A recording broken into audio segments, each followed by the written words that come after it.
You're listening to an African Elements top news story for July 21st, 2025. Please visit our website at africanelements.org for more daily news.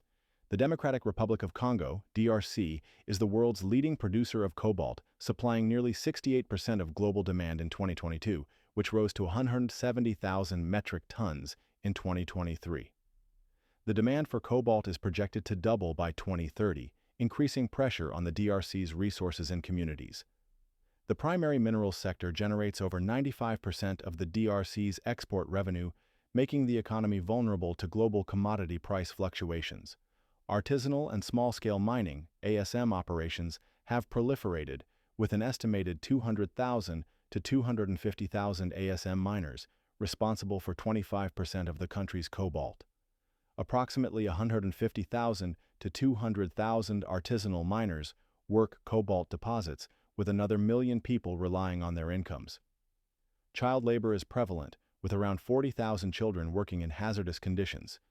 ASM often leads to conflicts over mineral access between licensed large-scale mining operations and artisanal miners.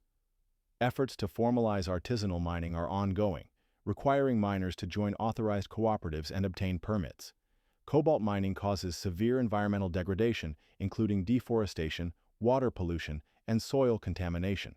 Mining sites require large land areas, leading to deforestation and open pits that release toxic chemicals. Cobalt mines often contain sulfur minerals, creating acid mine drainage that harms water quality and aquatic life. The environmental impact extends to the Congo Basin, threatening biodiversity and accelerating climate change. The loss of forests and contamination exacerbates food insecurity in the DRC, where over 25 million people lack access to food. Climate change further complicates food security, with unpredictable rain patterns affecting agriculture. Despite these challenges, organizations are working on sustainable solutions. The International Labor Organization, ILO, is implementing a universal health insurance scheme to improve health for workers in the mining sector. The United Nations Environment Programme, UNEP, collaborates with the DRC government to develop a national plan for mineral extraction that minimizes environmental impact. The World Food Programme, WFP, invests in resilience programs for long-term food security.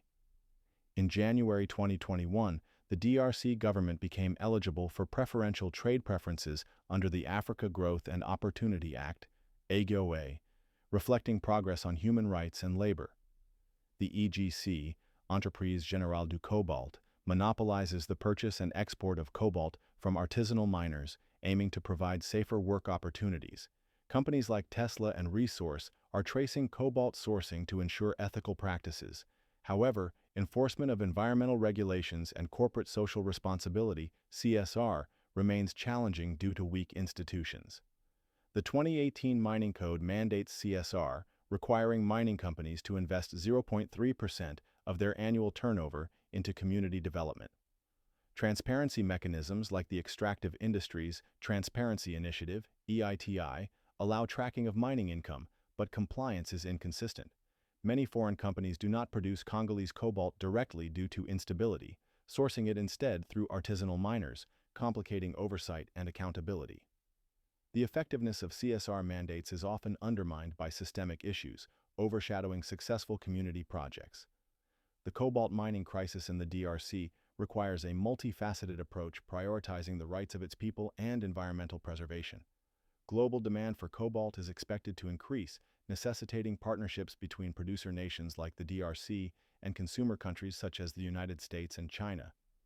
This partnership should support localized supply chains and fair contracts, ensuring the interests of mineral-producing regions are heard. Real climate solutions must prioritize the rights of indigenous peoples and local communities, requiring transparency and collaboration from all stakeholders. Copyright, African Elements.